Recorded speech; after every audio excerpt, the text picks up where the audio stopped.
Today, I'm going to tell you the story of Paper Mario: The Thousand-Year Door. An awfully long time ago, 2004 to be exact, Nintendo released this RPG on the GameCube as a sequel to Paper Mario on the Nintendo 64. It was a game with an engaging story, intricate combat, and a cast of unique and wacky characters. For many, this game easily became an instant classic, and even one of the best light RPGs of all time. But since then, Nintendo has yet to release another game quite like it. Other Paper Mario games came out, but they weren't quite the same.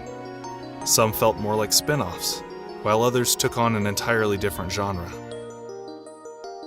For fans of Thousand Year Door, it seems as if there's little hope for another true sequel. But now, almost 2 decades later, word has begun to spread.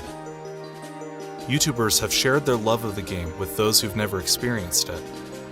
And Paper Mario-inspired indie games like Bug Fables have started turning more heads.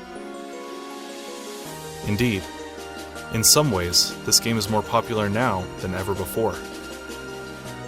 So today, we reached out to some of the game's biggest fans and asked them to share their favorite chapter or moment from the game, and to celebrate why we love this game so much.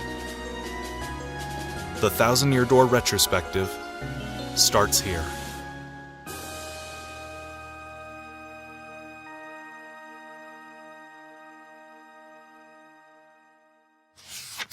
Hey guys, Nintendrew here. I think my favorite chapter of Paper Mario: The Thousand Year Door has to be Chapter 4, For Pigs the Bell Tolls. If nothing else, because of one very specific moment that happens pretty early on in the chapter. And it's when you first meet Dupless. So Dupless is a ghost that lives at the top of the creepy steeple, and when you first meet him, you engage him in battle, and it seems like things are going pretty well, pretty easy. Like, you can get through the battle and you can steal the crystal star from him, which is kind of the overarching goal of every chapter in the game. So at first, it appears that it goes much smoother than you expected, but at some point in the battle, Dupless scans Mario and turns into a sort of shadow version of Mario, right?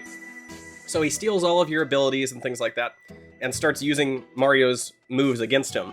But once you finally take him down, Mario and co. kind of drop down through this, I think it's like a trapdoor or a staircase or something, and then the camera stays on Dupless's sort of defeated corpse here, which is now a shadow version of Mario. And the camera stays there like just too long. And as a new player, you see that and you think like, oh, is Dupless not actually gone? Like, is he going to come back? Or, is there some sort of secret here? And then it lasts a little bit too long and you're thinking like, oh no, like did the game freeze? Did it crash or something? And you start mashing buttons on the controller. And if you hit the jump button, this Shadow Mario jumps up from the ground, and now you're controlling what you thought was Dupless, but in actuality, he swapped places with Mario in the middle of the battle.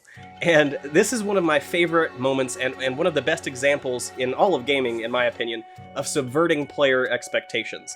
They present you with a scenario that appears to be one way, and then as a player, you expect it to go a certain way, and when it doesn't, it's surprising, and it kind of, it implies so much more that you then think about, like, oh no, Dupless is out there with all of Mario's partners and all of his badges and abilities and money, and, what are you going to do about this? You now are this mute shadow version of yourself, and you're going to have to go, like, make allies and find a way to face off against him again. So, if nothing else for that very specific and exciting moment, I think Chapter 4 has got to be my favorite.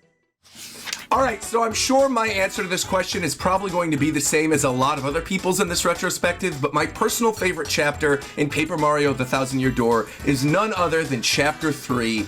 I personally adore Glitzville. I love everything about it. I can literally close my eyes and see the central dojo with the chain chomp face on top. I love it. I love Rockhawk. I think he is such a great chapter villain. I would love to one day see him in Smash Brothers. That is probably never going to happen. His time has passed, but still, wouldn't the arena be an amazing stage in Smash, and then you have Rockhawk come crashing in? I don't know what his splash screen would be, but I think he would be awesome. Maybe we'll get him one day if we end up getting a Thousand Year Door remake, but I'm not holding my breath. And I also really love the fact that in Chapter 3, there is a playable Yoshi partner. That is something that I really wanted when I first played the original Paper Mario on Nintendo 64. When you go to the Yoshi's Island area by the volcano, I thought, oh man, how cool would it be to have a Yoshi travel with you? And not only have a Yoshi travel with you, but a Yoshi that you could name as well. Everybody's Yoshis were unique. I think it is such a fantastic level and definitely highlights the best of Paper Mario the Thousand Year Door. Hey guys, Genow here. You may know me from Bug Fables. I wrote a bunch of dialogue, but that doesn't matter. The Thousand Year Door is a very special game to me. I played it when I was less than 10 years old, and I feel really old saying that. Back then, I thought video games were cool, but I thought they were very strict, and you could kinda tell what was gonna happen. The game had to follow its own rules.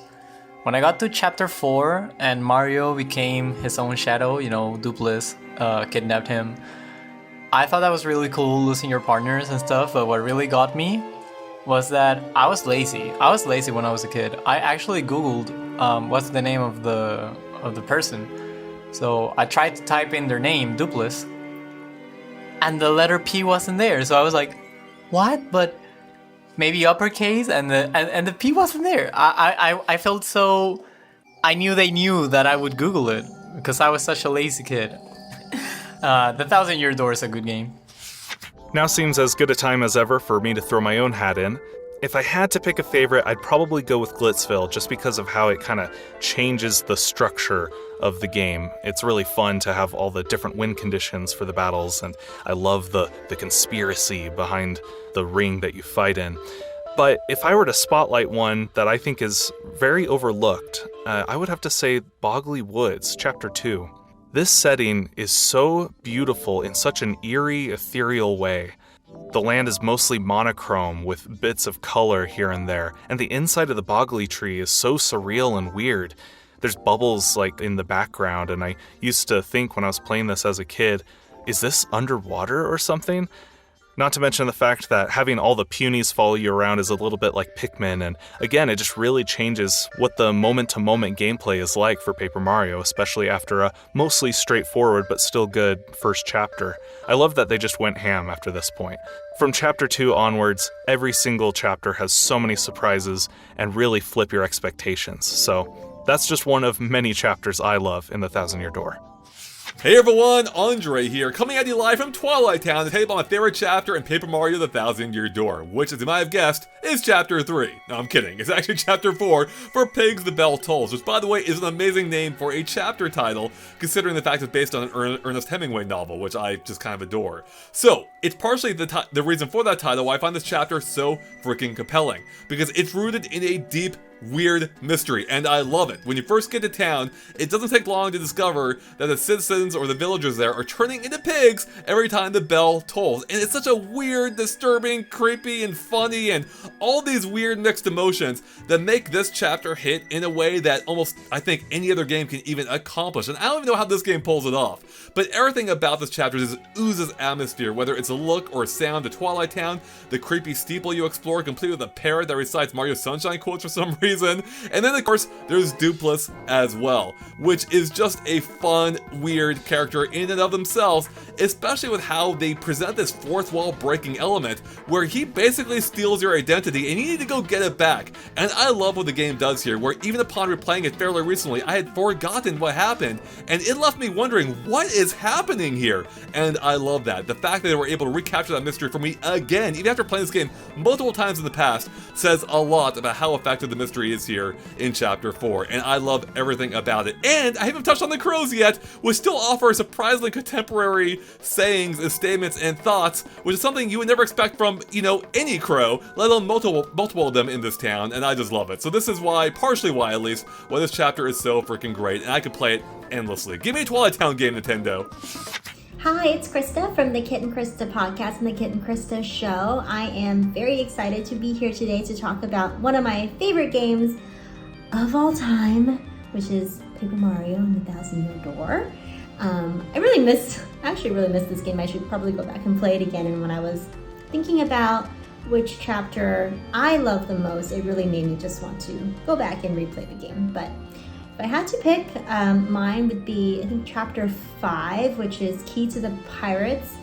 I am just a sucker for anything nautical. This is why I love Wind Waker as well. So anything where you get to be on a boat, and you get to be on the ocean, and you get to explore like islands and things like that, that is totally up my alley. So I love this chapter so much. I also, one of the most wonderful things about Paper Mario is all the characters, and one of my favorites is Admiral Bobbery.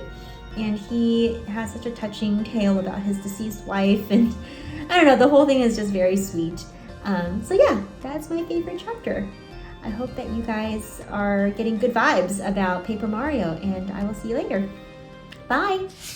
So my favorite chapters in A Thousand Year Door are probably Chapter 3 and Chapter 4.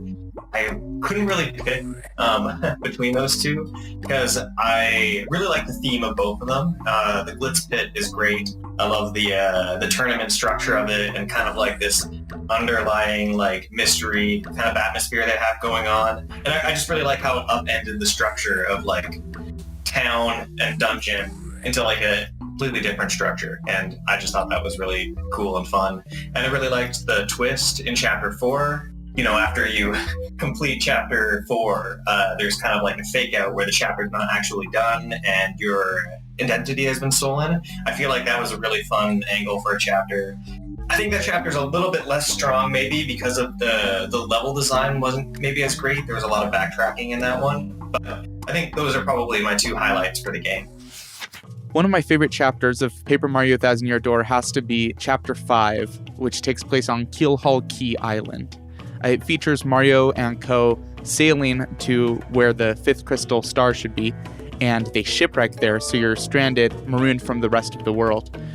This chapter introduces the partner Bobbery, who has one of the most compelling backstories, in my opinion, of any of these silly characters in this silly game. And basically this entire chapter just feels like a pirate epic. It starts with a shipwreck, it has intrigue, it has dying last wishes, it has a secret pirate grotto, and the climax of the chapter is a final naval battle between a ghost ship and a regular ship, and it's just got that Treasure Island epic vibe. It is very fun. It's a colorful landscape with even more colorful characters, if I may say, and one of my favorites. And there we have it. Our love and thanks go out to all who participated in this special retrospective. We hope more and more people learn about how great the 1000 Year Door is, and we especially hope Nintendo takes note of how many people love it. For an extended version of this retrospective, including commentary and bonus content, check out the podcast version of this episode. The link is in the description. Until next time, stay safe everyone.